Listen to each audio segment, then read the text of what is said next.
Welcome to the Plant-Based Podcast. Did you know that plants are truly amazing?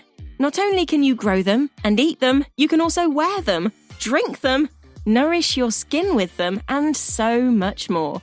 Let Ellen and Michael inspire you to love plants as much as they do, as they chat with the movers and shakers in this wonderful plant-based world. So, let's dig in. Series 19 of the Plant-Based Podcast is sponsored by Queen and Fine Floral Design. Enjoy gorgeous flowers to lift your mood or gift to a loved one with stunning seasonal bouquets, monthly subscriptions, eloquent wedding flowers, and home floral decorations. Queen and Fine bring nature-led designs to your home because flowers really do make people happy. Now serving in Charlotte, North Carolina, including surrounding areas, and in the UK from 2026. Check us out at queenandfine.com and follow us on Instagram at queenandfine. Well, hello plant lovers out there. Welcome to the Plant-Based Podcast. Today's guest is Lorna Maye from Mayfield Lavender, which is an organic and family-run lavender farm on 2 sites in Surrey. So stick around if you'd like to learn about growing lavender and all about the amazing farm. I did get to visit it earlier on in the year and it's well worth it, believe me. There's many varieties of lavender. We're going to find out what's coming up next for Mayfield. So welcome to the podcast, Lorna. Thank you very much. Hi there. Hi, everybody who's listening. Yay. Very nice to have you here. I've never been to the lavender field, but I've always wanted to. So I want you to tell me all about it and introduce yourself, but also how did the lavender farm start? That is really interesting to me. So let us know. So the lavender field, Mayfield Lavender started back in 2006. And it was really, we didn't go in the sort of traditional route of farming. We aren't multi-generational farmers. We're marketing people, Brendan and myself, and we both worked at Yardley. And Yardley English Lavender is an old-fashioned English lavender brand, and we worked there in the 90s. And I was working marketing, and my husband was the sales director of Yardley. They used to call him Mr. Yardley because he was very into, he was a big promoter of the brand, but it had an aging profile, and it had been owned by an American bank who were basically taking all the money from Yardley and not reinvesting in bringing younger users in. And eventually the company got put into administration, and Brendan and I were, I was a casualty of the administration. It was purchased by Weller, which is a German hair care company. And they bought it because they also had some other fragrance brands and that had a similar kind of product portfolio. So not just hair, but they had fragrance. And when they were looking to buy the Yardley brand, they interviewed Brendan, who they were very impressed about because he was Mr. Yardley. And they offered Brendan a job of setting up a UK company selling Yardley in the UK as a wholly owned subsidiary. And so the rest of the company were all made redundant, but Brendan and a handful of other people were kept on by Weller. And so one of the things that Brendan wanted to do as the managing director now of this new company was to start growing lavender. He thought it's better to go back to the lavender roots, go back to the Yardley roots. And it doesn't matter how much you tell people how wonderful lavender is. Sometimes you just need to demonstrate it. So he thought by acquiring a farm, setting up a farm and growing lavender, showing people how beautiful it was, inviting the trade down, the industry purchasing buyers down to a lavender field, introducing a beautiful lavender field to the journalists and or the photographers, because back in early 2000 the whole media thing was very different, and there were not a lot less fragrance brands as well, and there was still competition for media space, maybe not quite as frenetic as it is today. But Brendan thought if he could create this beautiful space, it would entice the journalists to come and write about it, and it would get photographed, etc. And so Wow. Brendan said to the Germans, this is what I would like to do. I'd like to start growing lavender. And they said, nine. Brendan, we're a German hair care company, really. We don't want to be English lavender growers. But over the next couple of years, when Brendan was trying to convince them to grow the lavender, he read about a project that was started by Carshalton Lavender, which is a community project in the heart of Carshalton. Because what people don't actually know that sometimes that come to visit our field is that we are on the site of historical lavender industry. And back Hmm. in the sort of 18th and 19th centuries, lavender was huge and it dominated the world production of lavender. So Carshalton, Wallington, Mitcham, people often refer to the area as Mitcham Lavender, Banstead, all the way down Beddington, all the way down to Lavender Hill, down to in Battersea. There was lavender grown all the way down to Battersea. There were distilleries around Clapham. It Oh was my very, gosh. yeah, most people think of lavender, don't they, as being Yeah, country yeah. plants, but actually it was all around our area.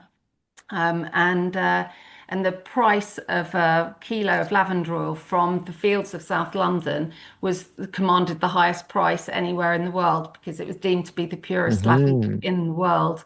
Um, And what were people and doing with lavender in those days? Like, what were they using it for?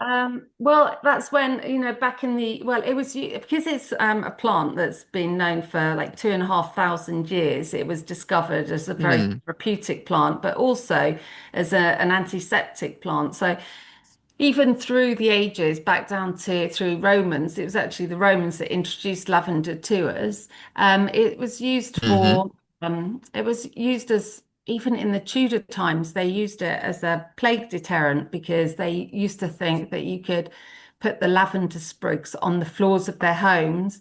And as soon as you tread on the lavender sprigs, it would emit a fragrance. It would emit the properties that would help you get rid of the Black Death.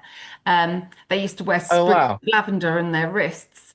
But I don't know about you, but when I was doing history, I don't remember anything about lavender helping to stop the Black Plague.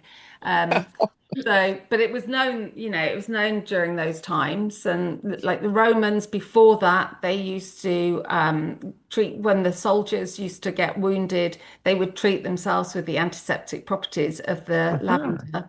And they would burn it Wow. at night to keep the midges and mosquitoes away. So, Hmm. it had loads and loads of different uses.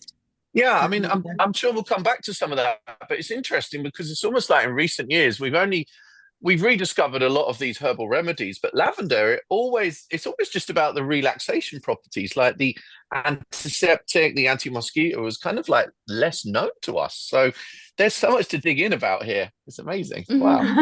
Yeah, there is. And as you said, what were they doing with it? What were our forefathers doing with it? Well, it's Yeah. really Victorian times was when it became huge. And Hmm. actually, Queen Victoria used to come down to the fields of South London. And it's when it became the lavender became the first eau de toilette. So Hmm. I think this is why we have this relationship with old people. People often think of lavender and older people, our grannies, Mm. great grannies. And Yeah. that was because it was the only fragrance that they probably had available to them. And whereas now Lorna, you that ask, that that's so funny because there's a couple of things you've just said there. First about the mosquito. For some reason, they really like me, and I get bit all of the time. And I put lavender oil on the bite, and it completely stops the itching. It's incredible. And Wow. my nanny, she used to put lavender in, like the little kind of cotton pouches. bags, and then Hmm. put the pouches yeah, in her clothing drawers. And so that smell just reminds me so much of my Old nanny and people, her yeah, house. That older is people. It cool. Wow. it is Mm. lovely. It's really reminiscent when I smell it. But Mm. anyway, well, I think Anyway, where so did we get to? So yeah, what well, I I was just getting okay. distracted, wasn't I, about how we got started. And so, Yes. I was talking about the Victorian times Hmm. because it was such a historical area for lavender growing around where we are, there's Carshalton Lavender. Um, got started by a charity called Bioregional, and they're an environmental charity, and they look for partners often to run these projects that they do. And they Hmm. wrote to people in the 90s in the local area asking them if they thought they had lavender plants that dated back to Victorian times. Hmm. And of 25 householders got in contact. The directors visited the homes of these people. They took cuttings from the lavender plants, and then they started up this allotment in Carshalton, Stanley Park Road, that was awarded to them by the London Borough of Sutton. They employed the prisoners at Downview Prison, which was a low security male prison at the time. They Sorry. propagated the lavender further, and then it was planted in this allotment. And today it's still run by volunteers, Hmm. and it's such a nice story that there was a lot of press about it. They were in most of the broadsheets in the back in the 90s, early 2000. I can't remember the exact date, but Brendan, as managing director of Yardley, contacted the charity and asked them if they would be interested in helping him with a little lavender project. And essentially, because he wasn't allowed to buy a lavender field and commit Ah. capital, he said, "How about I sponsor you to grow the lavender on our behalf?" And so they were really keen because anything to bring back Hmm. lavender to the area was a good Hmm. thing. So Brendan That was a clever funded. get around as well, It wasn't it? was. Yeah. And the German said, "Okay, Brendan, use your marketing budget and you can do Yeah. it." And so he Wicked. did. And they found this field in Banstead, which was one of the original Victorian lavender fields. And Brendan, spent a lot of money with an organisation to help him, an advisory Hmm. service to help him plant some lavenders that would work well. And at the beginning of 2000, sort of Mayfield, well, the Yardley, sort of with the sponsorship of Bioregional, was started. Hmm.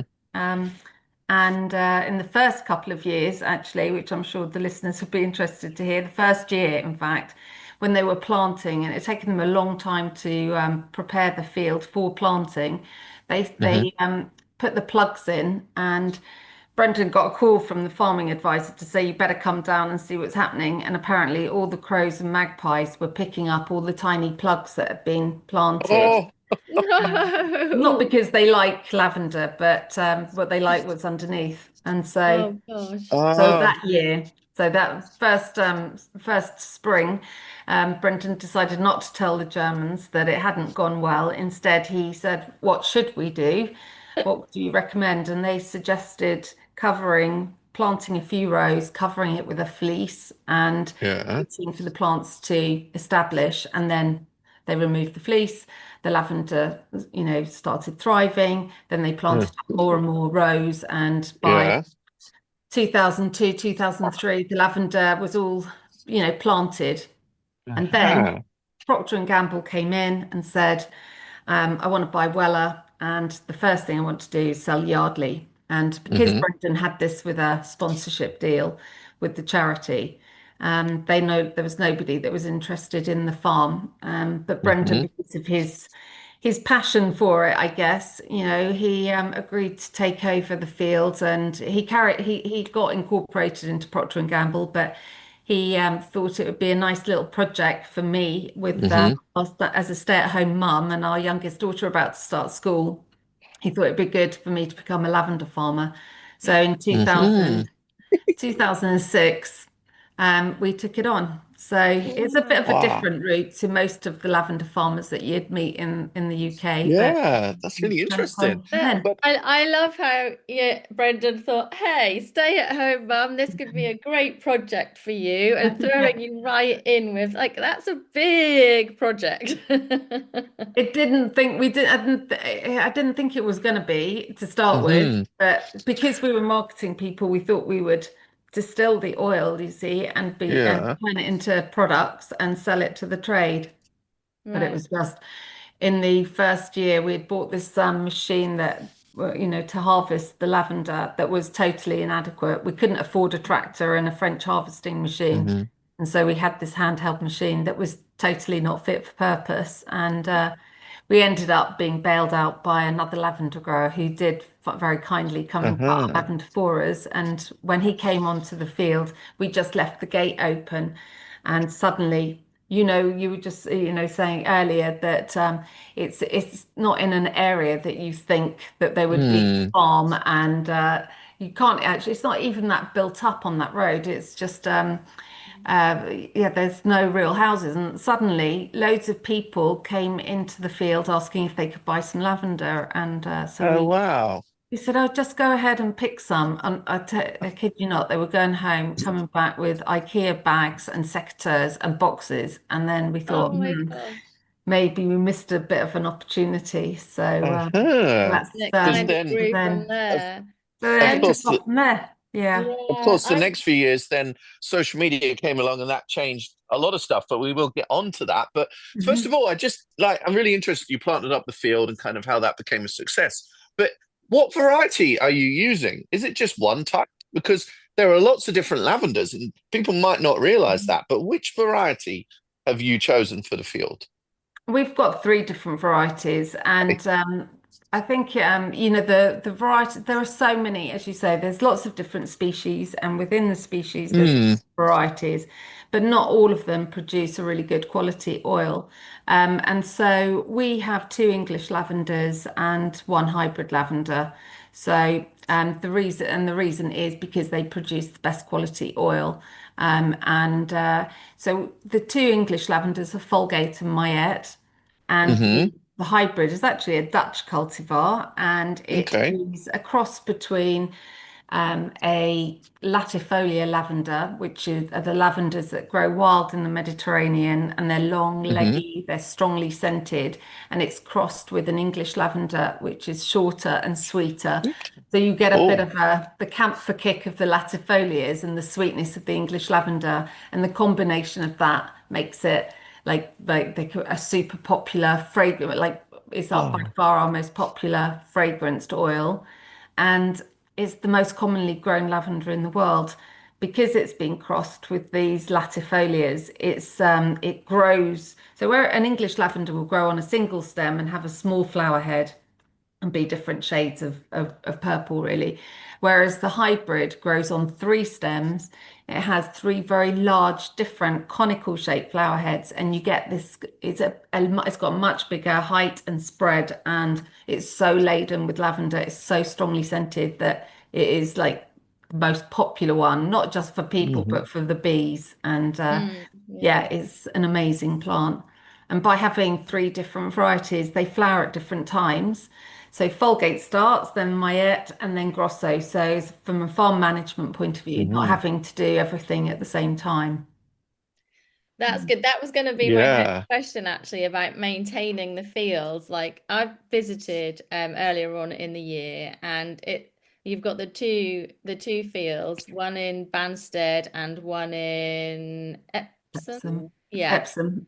And I was kind of like, I'm always so interested to know how on kind of quite a large scale like that, how Mm. you maintain it.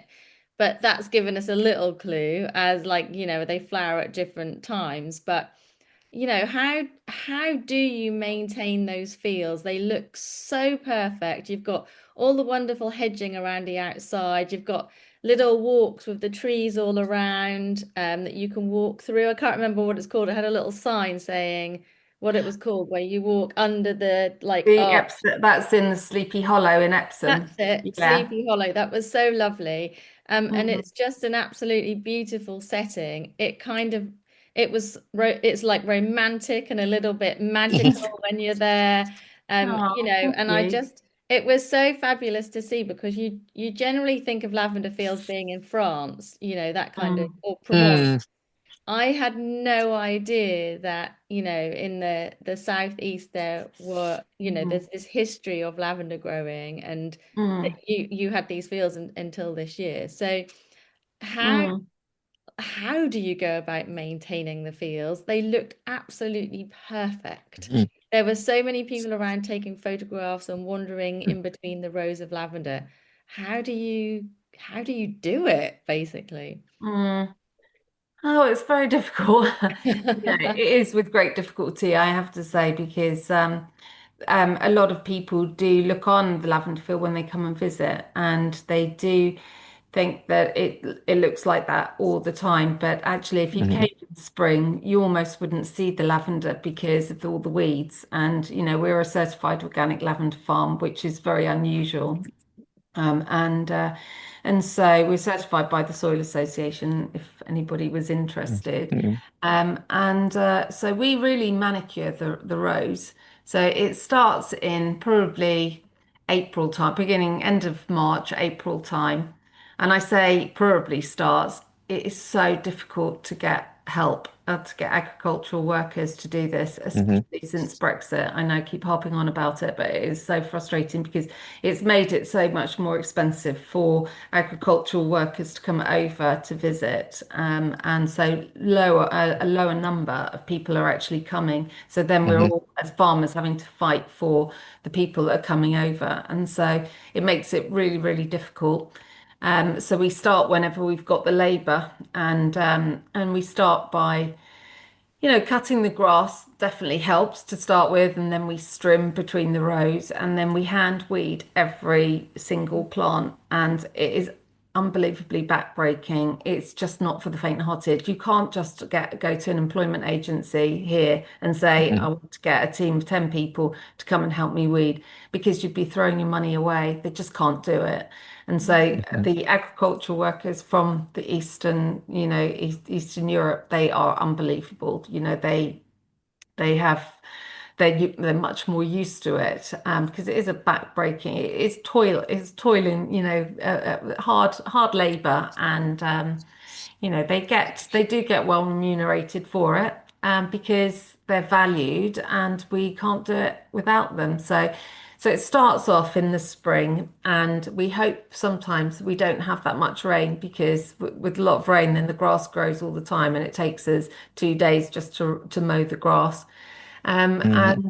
And so yeah, we literally do it by hand, so that it's manicured so beautifully, so that when you do come, you do want to take nice photographs, and you do want to visit because it looks Hmm. stunning. And the yeah. Well, I know that it's hard work, and I complain about the weeds on my allotment, but when I think about sites like those, that is breaking work, seriously. But Mm. it is worth it because when you visit, it is absolutely magical. It's Yeah, absolutely definitely. lovely. I So really, yeah. When is it looking good until, actually, is my question. I'm asking for myself. Yeah.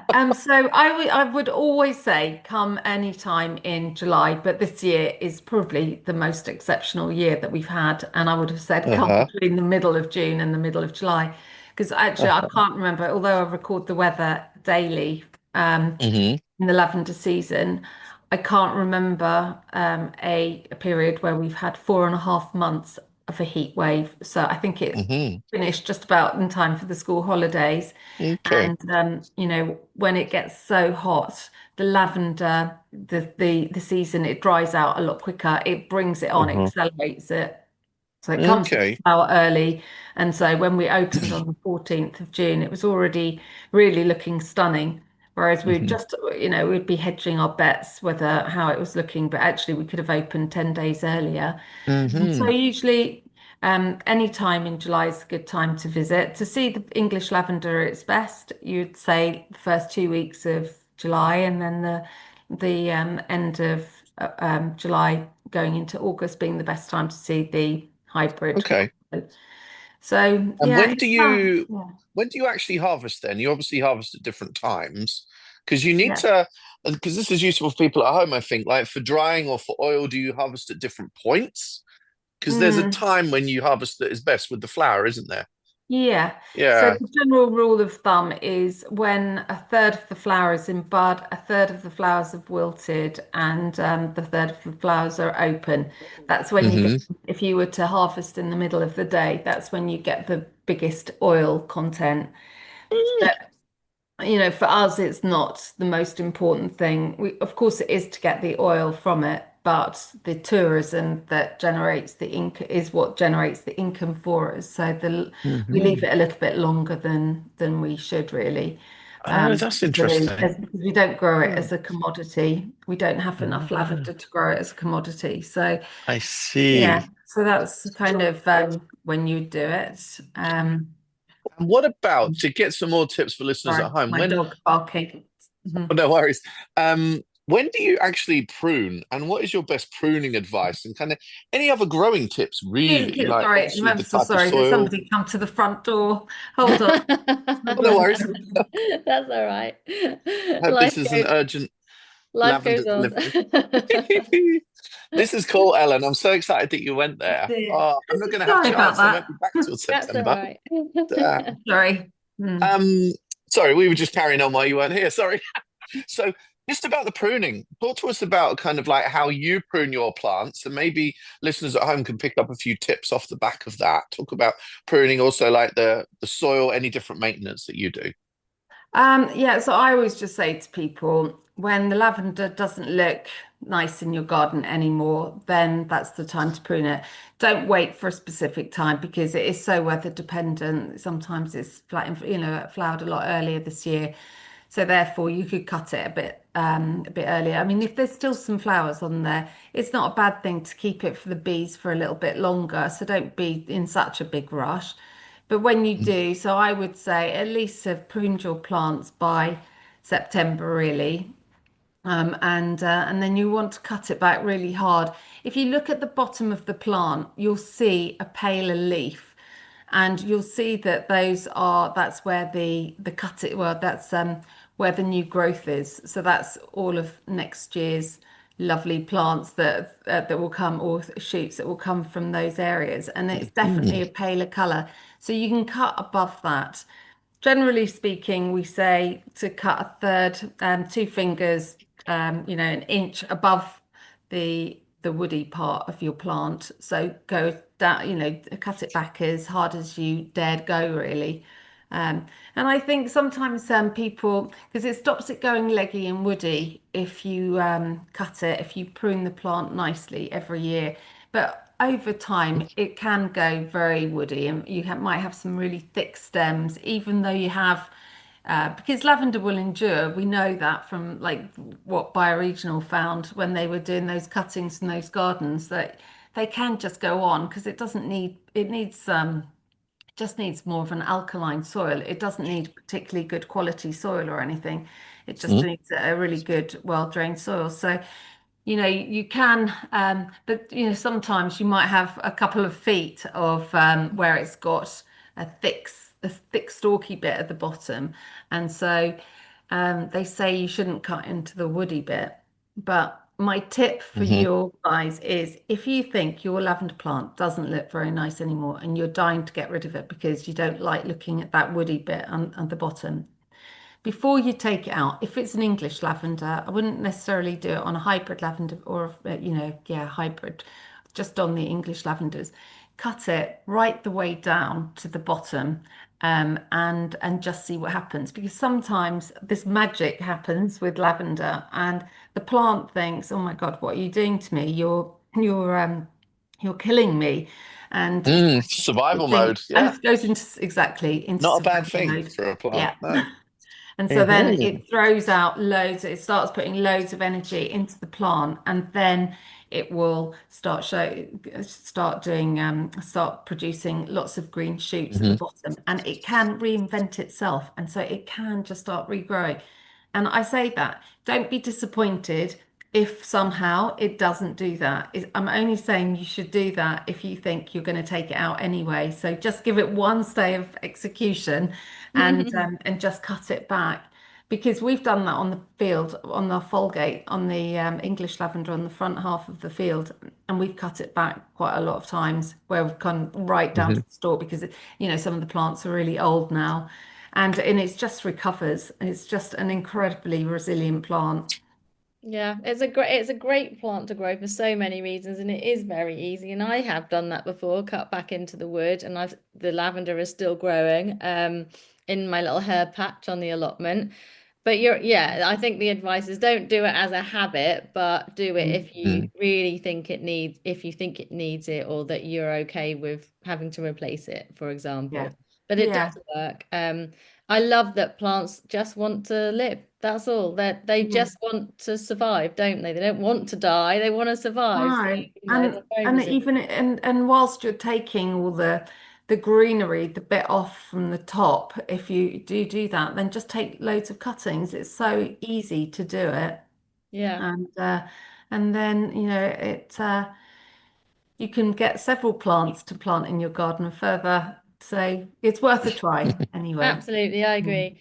mm. I wonder actually, Lorna, now because we're talking about kind of care of the plants, have you noticed any difference with the changing climate in the time that you've had the fields?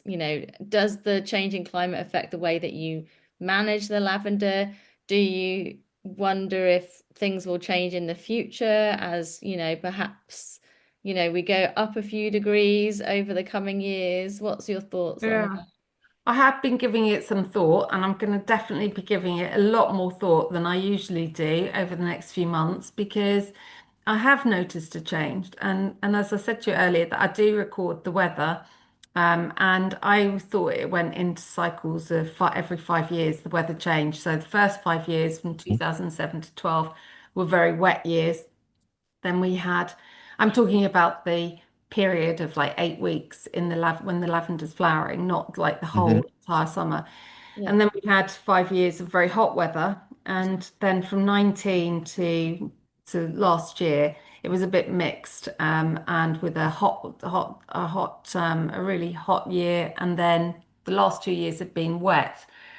And this summer's been really hot again. So I think the cycle's changing. And so I've noticed with the lavender that it is coming and going a lot sooner. And so you have to be quite mindful of that. As a business, I think I'm more worried about it than Yeah. anything else, because I think lavender it will still endure. And it is, talking about the education, it is about educating the customers, the consumer, because lavender is one of the few drought tolerant plants. So that's Hmm. good for the environment, that's good for everybody, and good for the not only because it's an amazing properties, but it's amazing for the bees, and we need the bees. Mm. Because so this year, I think fewer people probably even, I don't know what the garden centres are reporting, but I can imagine that the sales of plants went down because of the heat that Hmm. I think a lot of people have found it difficult to actually get a trowel into their soil because Mm. it was so hot. And so I'd say, from a climate point of view, it's probably a good idea for people to be planting lavender because once you've established it, once you've watered it in and it's established, then there's very little that you need to do with it. And so the Hmm. more lavender you can Okay. plant, the better. So commercially, I think we have to adapt our business, assuming that we have a shorter season. We don't expect to get the visitors over a longer period of time, even though we have three different varieties that flower at different times. Hmm. It's going to be a lot quicker. And I think, it's still going to look stunning. And actually, with the hot weather, you even get a much more beautiful lavender field because Mm. it generates when you have that because it's a drought tolerant Mediterranean plant. So it likes this nice, hot, sunny, dry condition. So then it's going to throw out a lot more shoots than when it's on a soggy, wet, Yeah. summer. So Yeah, that is super so cool. The plant of the future for sure, right? definitely, I think So so. tell us a bit about let's talk a bit about social media because that I guess you didn't see that coming, how people would then be visiting the nursery for these photo opportunities. Because when you first started the nursery, that wasn't such a big thing, was it? So talk us through Yeah. kind of how that changed Well, things, and indeed how yeah. visitors to the site, what they can expect when they get there. Is there, there's the fields, is there then a cafe, kind of what like extra little bits and I know bobs have it's you changed. put in to make it more of a user Yeah. experience, I guess? Yeah. It's changed so much, actually. And I'd say that Mayfield Lavender was the first company that started this agri-tourism because when we first started, Mm, we made it, nobody visited a lavender farm apart from, maybe the WI group would go and have a talk with the owner of a lavender farm.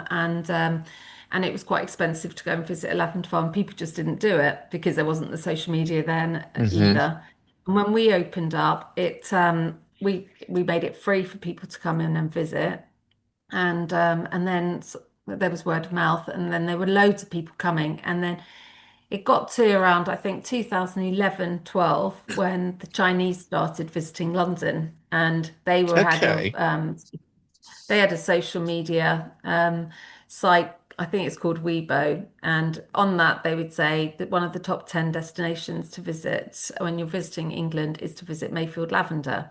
And Oh, so, wow. because for the Asian community, then lavender represents love, purity, romance, innocence, and all that. So, when they could find that Ah. they could come and visit a lavender field and it was free to come in, suddenly we had this masses of people, masses of tourism.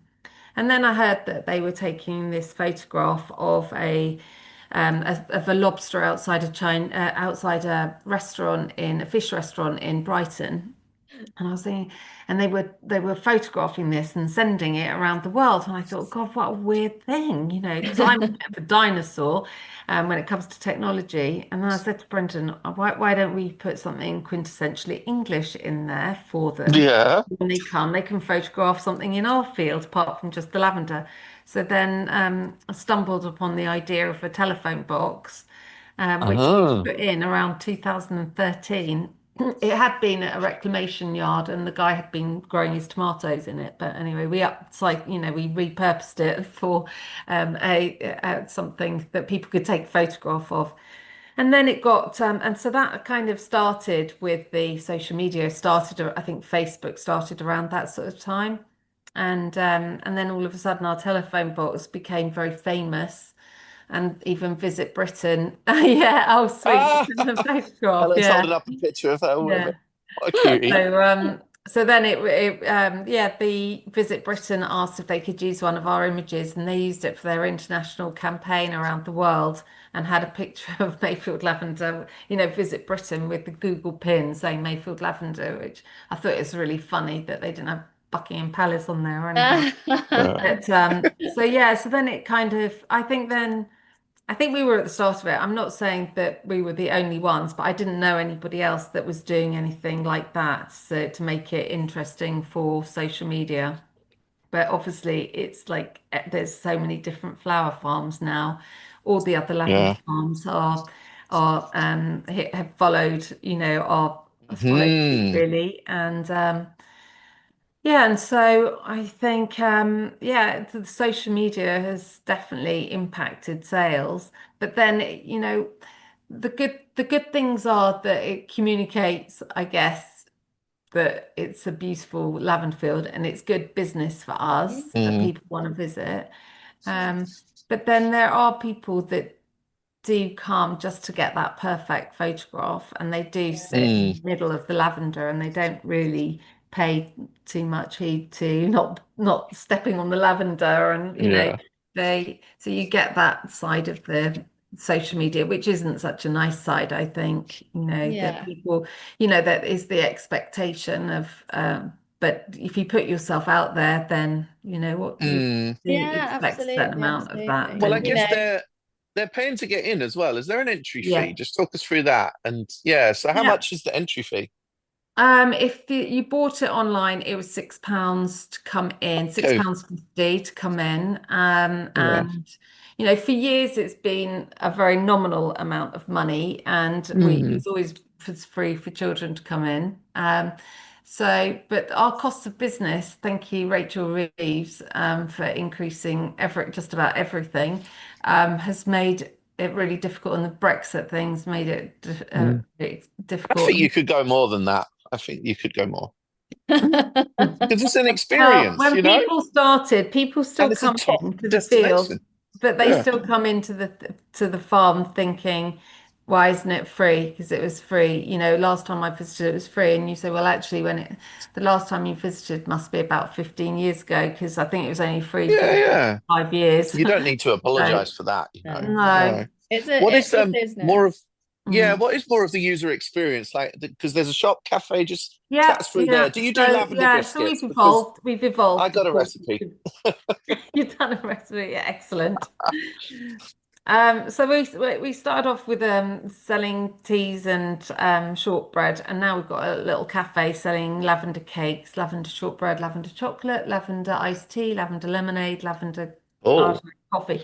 We've got a lavender ice cream. We've just got anything that you could think that you could put in your mouth, you could have with lavender, because it's become super popular. So there is a cafe on site with lovely homemade lavender products and lavender cream tea. And we have a train ride that goes around the fields. It's sort of tractor driven, but it looks like a little okay. train, and It's cool. that's really popular. So, we've got a couple of other. We've got a nice feature of a bench in the shape of a heart, and we've got a tractor Yeah. you can sit on. So there are lots of photo opportunities, I and think you should No, jack that price up, like when personally. I check the yeah. price up, I love Michael's giving you business advice. Good. And the kids are always looking for really good tips, actually. Yeah. Yeah, yeah. I must admit, I think that you can up the price. Like I've been to both of the fields and it is, a good few hours out because you can go to both of the fields. Yeah. You've got the shop and the cafe and then the plant Mm. sales. And you've got the Airstream, coffee, cake and scone I'd be place as bullish at well. 15, Ellen. That's quite What do you reckon? that's I quite think you should come and work for me. I'm gonna Mm. go 10. I'm gonna go 10 Yeah. definitely. 12. Maybe six for Mm. concessions and 10 in general, something like that. But Oh, thank we you. took quite a long time walking up and down all of the rows and Mm. the telephone box is so cool because it's bright red and obviously the Mm. lavender is that lilac-y purple color. It stands out. The colors complement each other so well. It's Mm. so cool. And it is an experience and it was absolutely lovely. Yeah. And when we went into the show, oh, actually, we had a lavender coffee. Yes, Michael, I had coffee. Oh Um, my God. She I must have been so know. hard to deal with. Mm. After that, yeah. And Hannah, who I was with, had a lavender scone as well. Yeah. So like a lot of the like a lot of the food is infused with lavender as well, which is amazing. So Mm. it is like a Hmm. whole It's a experience of lavender lavender. experience. I think you need to rebrand Lavender Experience. And maybe also, Yeah, sorry, we've gone into some consultancy here. I don't even do yeah. consultancy, but I love to give my opinion. Morning. Um, but you could also have some little demo of kind of like maybe showing how to use lavender, or maybe some display showing how it's distilled or different things, maybe some history out there and stuff. I don't know. Yeah. I Mhm. think £15 for a lavender experience is not It's not getting too shabby, higher, really. higher, So higher, Getting higher. anyway, higher sorry, and I'll shut higher. up now. Right, All of Ellen, the Yeah. you're next. time, yeah. And the shop, I have to say, I love the shop. I was in the shop for ages because it's like lavender soaps and just all different products. Not just lavender, Hmm. there was other products too. But do My you God, have sorry to butt in, but a meditation zone. That would be cool. Yeah. In a lavender field. Oh my God, in the middle Well, of it. I know Good that night. would be Bye. so nice, but honestly, Michael, as soon as you had launched that, you know that it's going to rain all summer because it just would do. Mm. So I think I'd steer away from that just because of that. Yeah, but we that were it would already be Get a talking amazing. about the marquee. changing climate, weren't we? We were talking about the changing Uh, climate, weren't we? So like, Yeah, maybe yeah. the anyway, sorry, outside Madeline. I'm experiences too like excited that are about this. going too far. Do you have a most popular lavender product, whether that be food or a soap or something in the shop? Is there something that's really popular? I think yeah, if you looked at our sales, then probably our most popular sale is the oil, the lavender oil, and it is the soaps. Lavender oil soaps, Hmm. lavender bag, lavender bunches, and a lavender plant, and a lavender diffuser, and a take away bag of lavender shortbread. We have a lot more products, but those are the kind of core ones. Yeah, the Hmm. essential still tops the Yeah. bill. Mm. Well, That's you could cool. use it for so Wow. many things, can't you? It's just so good. Like Mm. lavender oil on your temples if you're starting to get a headache Hmm. Yeah. really well, or on your wrists, or it's calming, or you can use it to sleep. My friend's daughter couldn't sleep very well, so she started putting pockets of lavender underneath her pillow at night. Hmm. It's just an I have done absolutely for years. It wonderful totally herb. works. Yeah. Yeah, Yeah. it does Absolute. work. I I think went that, I yeah. walked away with a really pretty little like lilac pin badge for Mm. my mum. And then you had a really good deal on beautiful soaps. It was like three for however much, I can't remember. But I bought some soaps, lavender rose and something else as well. Mm. It was just a lovely. I had a really lovely kind of Oh, like thanks, half a Ella. day out between the two That's places. cool. Well, it's Yeah, good to get all these compliments of, at least we're doing a good job. Yeah, absolutely. We are. totally. Yeah, I definitely. think lavender experience would be cool. Yeah. Yeah. Yeah. Because one of my examples is actually here in the Netherlands. They've got there's places that open the tulip fields, for this limited period of time, like probably 8 weeks, kind of end of March through to May. And they're not too shy about like they've actually I heard you've got a couple of things like that, but maybe you can add some more. Like they've got places where they're really set up for the pictures as well. So you really are selling an Mm. experience where people can get Yeah. that content. So I wouldn't be too shy about that because there's a value once you walk in the field, really, to a lot of people. Yeah. So yeah, Yeah. yeah. Yeah. Anyway, Well, sorry. yeah. I was going to ask you your vision for the future, but I feel like I've already decided that for you. So so where else do you want to go with the lavender? Is it really Well, like I focusing do. more on the visitors now? Because that's obviously become a bigger part of it, that perhaps unexpectedly, if Yeah. you wind Well, back 15 years. Yeah. I do think actually that because you asked me earlier about climate Mm. change and all that stuff, and I think it's all about education. And so next year, my program is going to be about educating people about lavender. And we started this new Okay. campaign, which I don't know what you think, but we've got this, it's called Renewal, Regrowth and Regeneration. And we started it because all lavender growers at some point are going to have to replant. It's just you can't Hmm. have it. You can't have it all of the time, and so you can't Hmm. expect to come to a lavender farm and it looks perfect every year, all of the Hmm. time. And so I thought this year, um, because the season's gone a lot sooner, I'd still stay open till our commitment of the 24th, but you can come in and you can see what we as a farm, what we're doing. And it's really got the customers really engaged. So part of the renewal Hmm. is that we need to renew part of the fields where it's been trodden or where there's been so much rain and Hmm. it just haven't, or they've been strangled. Some of the plants get strangled by the Hmm. weeds or the customers of or whatever. There are rows that need to be replaced. So we have taken out a load of plants, and Hmm. so what we decided to do was with the plants we've taken out, we'd take the cuttings from them and we've set up a propagation station at the entrance of the field. And people can come along and we'll show you taking cuttings from the discarded plants, and we're showing people how to take the cuttings and we're letting them take those cuttings home with them. So Mm. Cool. then the plant can renew and regrow, in their, it just maybe they can take a bit of Mayfield lavender home so it grows in their garden rather than Great ours. part of the user experience for Yeah. the ticket price. Yeah. Yeah, yeah. Yeah. Yeah. And I don't know if you like this, but then we thought actually, because we are planting, we've got our thousands of plants that are ready to go in to be replanted. They're at our glass house in Epsom at the moment, but we thought when we're planting, we'd put a message of hope and create this kind of field of Mm. dreams. And so Cool. we're asking people to adopt a plant for a minimum amount of money, and they can write a message for them of hope for themselves or for a loved one that's passed or whoever. And then when we plant the new plant, we plant the message underneath the plant. and then hopefully it will carry on growing, it will renew, and it will Mhm. regenerate a new lavender field for visitor experience going forward, but also Mhm. regenerate a habitat for the mini beasts and bees, etc.